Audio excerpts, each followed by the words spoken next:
Welcome to our second lecture on art of the indigenous people of the Americas. We'll be looking at the Maya, ancestral Puebloans, and the Mississippi culture. So we'll begin with the ancient Maya.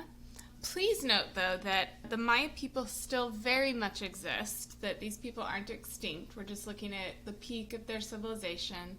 They still live in these modern-day countries of Guatemala, Mexico, Belize, Honduras, El Salvador, and we'll be looking at their classical period from around 300 to 900 Common Era, consider it their golden age and the height of this civilization. And we'll begin with the Maya site of Bonampak, which is known for its murals inside 3 of the rooms of this structure. So this is a site deep within the jungle. They're still finding many ancient Maya as well as other civilization sites in the jungles throughout Central and South America. Luckily, with aerial scanning, etc., they're able to discover more sites. So here's one of them that was deep within the jungle and found again recently. So we're looking on the interior, room 1, room 2, and room 3. Here is what they look like today, for the most part. There were some unfortunate instances of humans trying to save these, one of which they put gasoline on these, another instance in which they tried to clean them, but they used local swamp water, so the organisms in the water started to destroy these images. So unfortunately, this is all that is left now. It's pretty damaged. So we're going to be looking more artist reconstructions. So in room 1 depicts a courtly ceremony. This is numerous rulers from different sites were invited. You have a major court during this time period. Please note, I should have mentioned that we also know so much about the Maya because they were incredible record keepers. They had a very distinctive language. They had this glyph language. And so we know a lot about them. We know exactly which rulers created these art, or which rulers sponsored these artworks. We know who is depicted. We know the time periods because of these glyphs. So you'll see even here, we have these glyphs, technically called hieroglyphs, but when I say that, you likely think of Egypt. So for the most part, when we're speaking of the Maya, we refer to these as glyphs. Yeah, so room 1 has a courtly ceremony, numerous displays of it. Room 2 has a battle mural, and room 3 has the aftermath of the battle. So before this was refound in 1990, there was this idea of the ancient Maya were these peaceful, loving hippies, and it was this site which changed that view, and the realization that, like all people across the globe, across time, there is contention and there is battle, or there are battles. I hope that one thing that you take away from this class is that human nature has pretty much remained the same since the dawn of time, and that change is the only thing constant. So it sounds like a paradox, but these constantly changing borders and rulers and as people claim others' resources, etc., is just a part of humanity. And so here, much of the art within this structure is based on that. So here's room 1, where we have this courtly ceremony, and we know that it was made during the reign of Chonmuan and Lady Rabbit, because of the glyphs that state that. And so here we have these musicians, there's some type of ritual occurring, we see the nobles on top, defined by their more elaborate headdresses and clothing.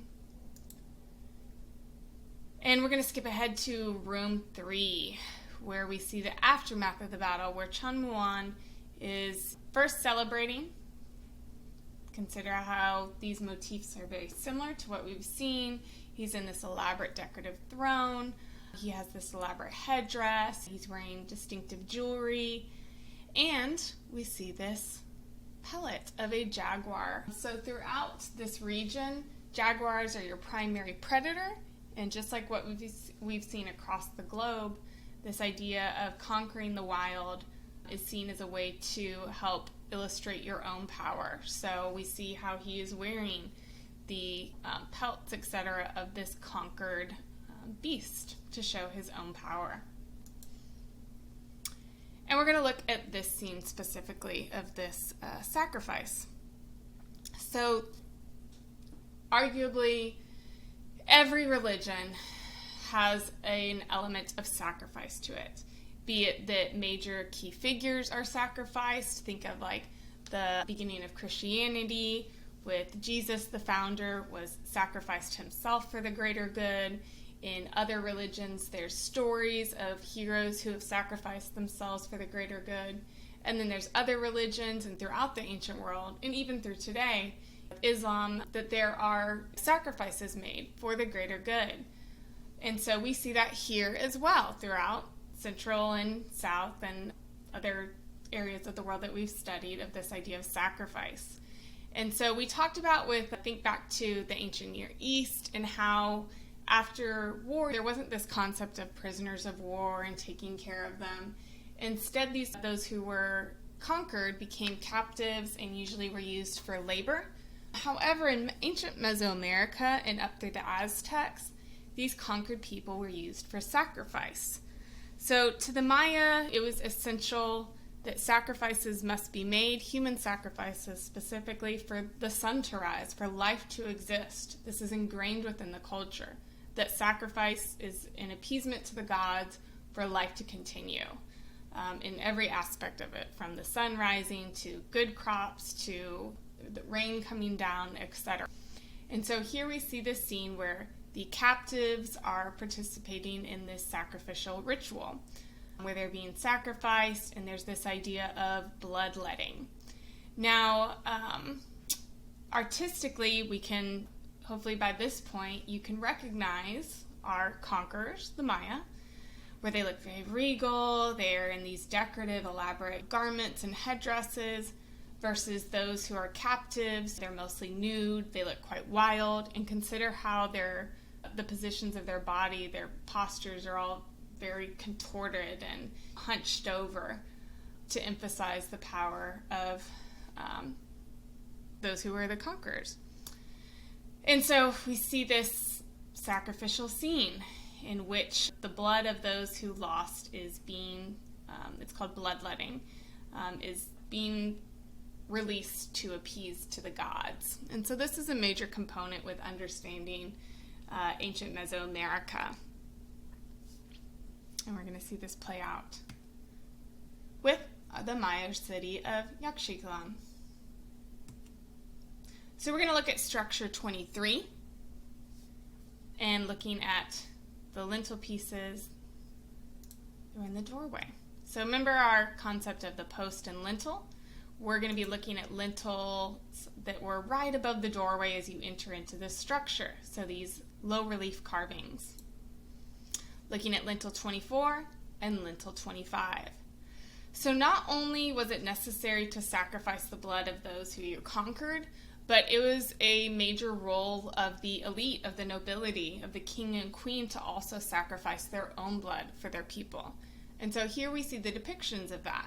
Lintel 24 is a depiction of the bloodletting ceremony done on our royal Lady Shook, and lintel 25 is the result of that. So particularly with the nobles, this is part of a very spiritual ritual in which the bloodletting process appeases the gods. It also demonstrates how they're taking care of their people because they're sacrificing their own blood for the greater good of their people. But part of this was a spiritual ceremony in which they would ingest a certain concoction, and part of this bloodletting ceremony would result in these visions, these spiritual visions. So we've actually found evidence of, or remains of the concoction they would drink. These were primarily done in caves, so some have remained in caves that have been found. And so with modern testing, they've discovered that the concoction they would drink would actually coagulate their blood so that they wouldn't bleed out, essentially. So that's interesting. But it also induced these hallucinations. And so we see the effects of that in lintel 25. Let's analyze this in a little more detail. So the bloodletting ceremony is Shield Jaguar, our king, is overlooking Lady Shook as she is performing the bloodletting ceremony. And note that we We know who these people are. We know the dates, etc., because of the glyphs. The Mayas were incredible record keepers. And so we see that here. So Lady Shook is pulling this barbed rope through her tongue. As you can imagine, this is extremely painful. And so the blood drops down into this very sacred type of text right here. We'll see some stylistic choices to show the blood. But again, so she's sacrificing her blood for the greater good. And it's being recorded. It's falling down on this paper. And the rope that she's pulling through her tongue is also helping this blood to come onto this specific book. And so her husband, Shield Jaguar, the king, is overlooking this. He's holding this torch. Again, these were primarily done in caves. Caves are extremely sacred. And so he would need a torch for them to be able to see this. Of course, other royals would have been present during this. The shamanistic leaders, etc., would have also been here. But here we see that these two also had these shamanistic roles. One thing to note is that this also shows the importance of women in Maya society, at least at this part of the civilization at this city. So Shield Jaguar is having his wife perform this, and it's celebrating the birth of Shield Jaguar's son with another wife. So many royals across time and even in current day have multiple wives, and so this is celebrating it. And she is showing her commitment to the idea of his son being the next ruler. Let's focus in on her a little bit. Here's another, trying to show different lighting on it because it's a little bit difficult to see. Now, let's just appreciate for a moment the details of this that this artist was able to portray in stone. We see this elaborate jewelry, the earrings, etc., the stylization of this torch. All of this would have been painted, of course, so it would have stood out more. But also, look at, the textiles that they were wearing were extremely expensive. The details of that. He also, if you'll consider, his headdress has a human skull atop of it, facing towards the heavens, towards the gods. So consider how, yes, this is spiritual, but it's also such a power move to have a human head on your headdress, showing your conquering power. So again, this elaborate, the textiles that she's wearing, in addition to all the jewelry, of course, demonstrates just how wealthy and prominent they are. Here's her earrings. And so again, she's pulling it through her tongue in this bloodletting ceremony. And this is the idealized female for the ancient Maya, with this long sloping forehead, again, this elaborate jewelry.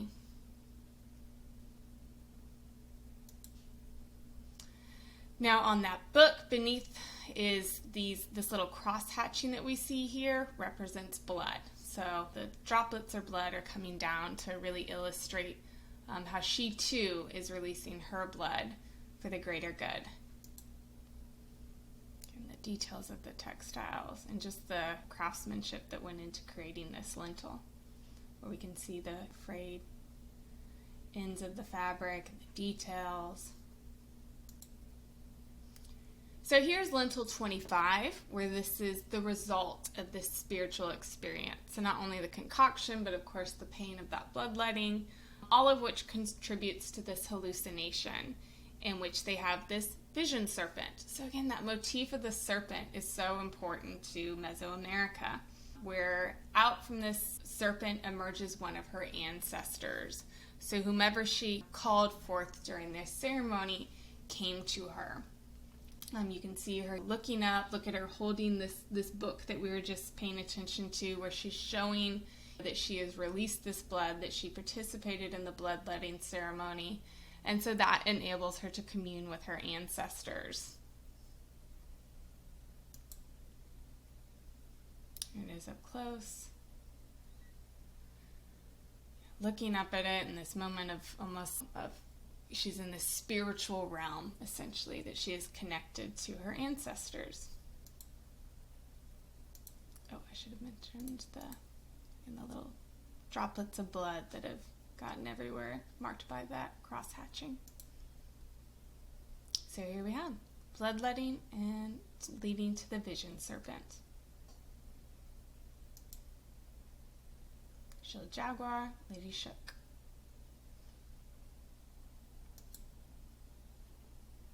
There's our ancestor. Here's another depiction, same structure, lintel 15, in which she is now having some type of conversation or listening to this ancestor that has emerged from this vision serpent, his mouth wide open.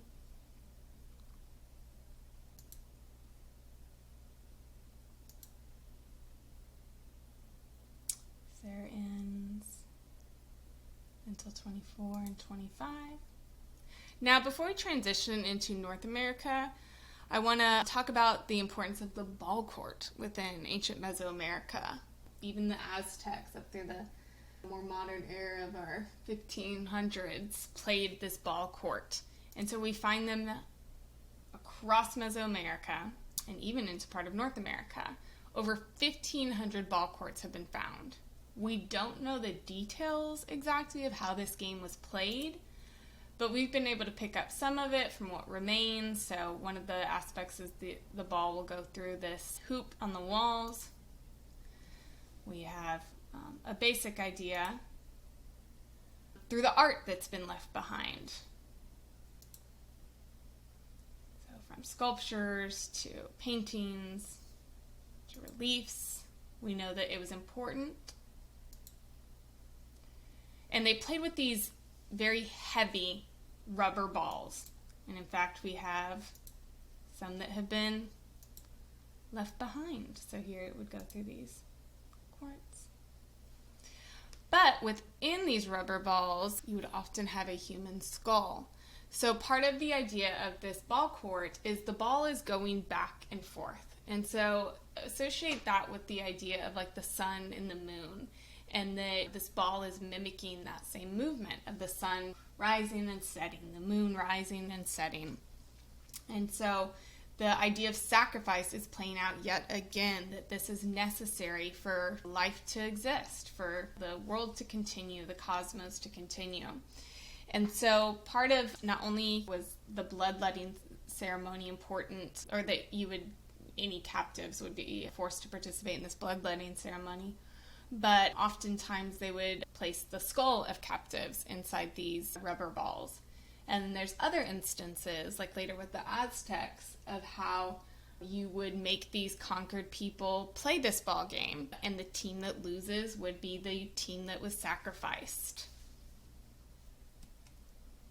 So we have an example of a rubber ball that's been left behind, very, very heavy. They wore a very thick belt to protect themselves. Here's this handstone used to strike the ball. And so I use this as a transition piece because there's been about 200 found in Arizona, a version of this ball court. Corn originated in Mesoamerica, and of course we find it in the Americas. It was transported from Mesoamerica, and it's a staple of Native American people. And we see that transition of these Mesoamerican ideas coming up into modern-day North America. So we're shifting into Arizona to discuss the ancestral Puebloans. Now note yet again that these people still exist, that we are looking at their ancestors, that these groups of Native Americans, many of which claim ancestral rights to this area, are still practicing these ancient traditions. We're just looking at the ancestors. It's also important to note, when I say multiple tribes claim this area, is that we have this idea of, Native Americans were peace-loving hippies. But that's not an accurate portrayal of human nature. Give me one single family that has never fought or battled with each other, and then I'll believe in world peace, but it's part of human nature. So here's what people assume are these clearly defined lines of who's where. Here we're getting a little bit closer when we consider North American languages, the historical distribution of them, consider the complicated overlap that we're seeing, the movement. And this is a much more accurate portrayal of different tribal cultures, different peoples that have claimed different areas, and the constant movement and shifting over time. The only thing constant is change when it comes to areas and cultures, etc. And so we're looking at this region, modern-day Mexico. We're going to go into, modern-day Colorado, Arizona, New Mexico, Utah is where these ancestral Puebloans claim their descendants. And here is an example from the Chaco Canyon, Pueblo Bonita in New Mexico, a similar site to what we'll study with our Mesa Verde cliffs in modern-day Colorado. So it's underneath this cliff. There's almost like this cave-like structure, so consider how we've already discussed that's important. So we're in the sides of these canyons, essentially. So this makes sense for a settlement. This is a residential area, that it's protected from the hot sun, from the elements, etc. So these are cliff dwellings. Here's an idea of the area around it. And so to access these dwellings, you had to go up these ladders. Here's a modern day version. And they were pulley ladders so that you could drop them down and bring them back up.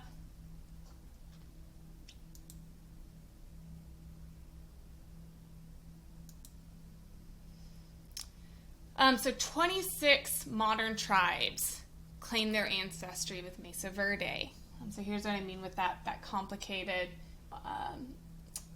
the overlapping boundaries, etc., and who lays claim to this area. And so what's really neat is that this site played a key role in the NAGPRA Act, our Native American Graves and Repatriation Act in 1990.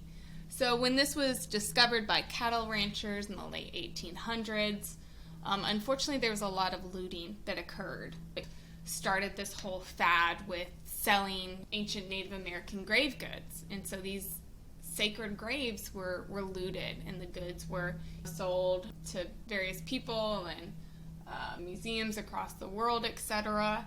And these tribes still exist. They still consider these places as sacred.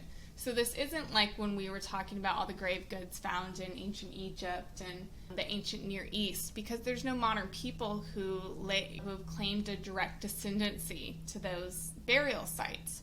But that's not the case here with many of these Native American burial sites.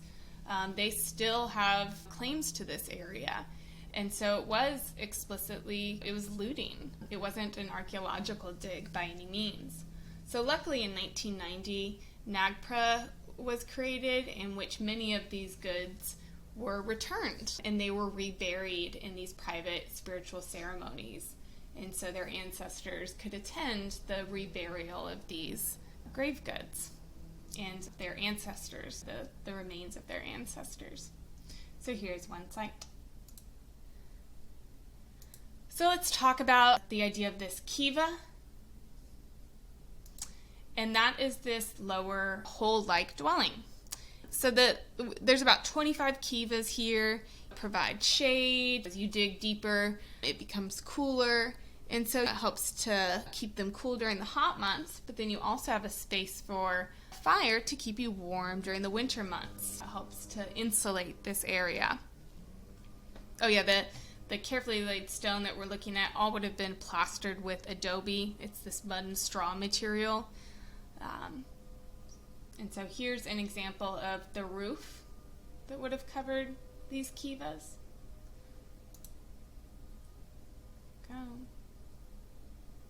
So this residential dwelling, but it also had an important spiritual aspect to it.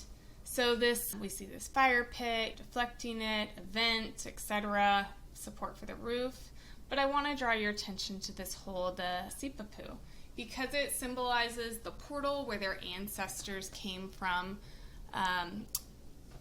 Think back to the assigned PBS Hopi video that you were supposed to watch about the origin story of the Hopi people. And so again, you're emerging from the earth. And so this signifies that. It's a reminder of this sacred story of where you came from and this respect for ancestry. So this was also used particularly for spiritual ceremonies as well. So yes, we have the residential aspect of this site, but simultaneously you have an important spiritual place as well. We also have, like the rest of the world, it would have been incorporated paintings, etc., murals. And we can only speculate what these originally meant, but they likely were not just haphazardly drawn. So there's our Mesa Verde. Let's talk about the Mississippi civilization that expanded across a very large region, out of which many tribes are a part of. So we're generalizing here. Also because we're not sure who the Great Serpent Mound belongs to. We're associating it with the Mississippian, but there's also an argument that for ancient or the Edema cultures also lay claims to this area. So we're not really sure. Either way, let's talk about it. So this is an earthwork, so it's made of the earth. Like you aren't pulling other materials. This is literally dirt that's created this stylized mound of this serpent. So again, we're seeing this importance of the serpent symbolism, which stemmed from Mesoamerica, most likely. Granted, we see it across the entire globe, so there's something innately human that we find appealing with the symbol of the serpent. Now, this helps to illustrate just how much prior to modern times, so many people across the globe were much more in tune with the celestial movements, that even the ancient Mayas had all the planets mapped out, including Pluto, and all their movements, etc. And they were also very well aware of these planetary movements, of the stars, of the seasons, etc., etc. So what's interesting about this site is that there's a lot of terrestrial and cosmological alignment associated with it. So I'm going to skip ahead by accident. And so we have these curvilinear lines will line up perfectly with the spring and autumn equinox, sunrise and sunset, with the winter solstice, sunrise and sunset, as well as the summer solstice. So they were extremely purposeful with their placement. There's a spiritual component to this. There's a respect for the cosmos. Here's an aerial view. We can see this stylized serpent, and there's some arguments about the end here. So some argue that it's a type of egg at the end of it, and that it's think of the origin of creation, etc. We're not really sure. So again, it's up to speculation. I should note that in this region, under this Mississippian culture, that we have found other artistic motifs involving snakes. Here's this example of this winged serpent. So interesting, the feathered serpent moving its way up here, which was found in modern-day Alabama. We also have found these copper snakes, not too big, but in the Middle Ohio Valley.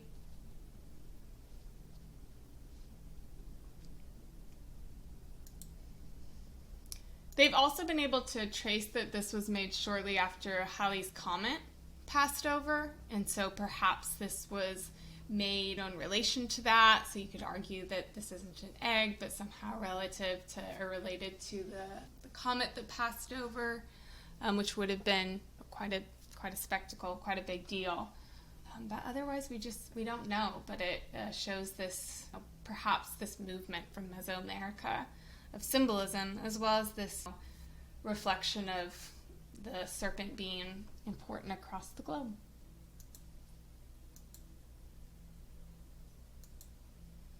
And there we go.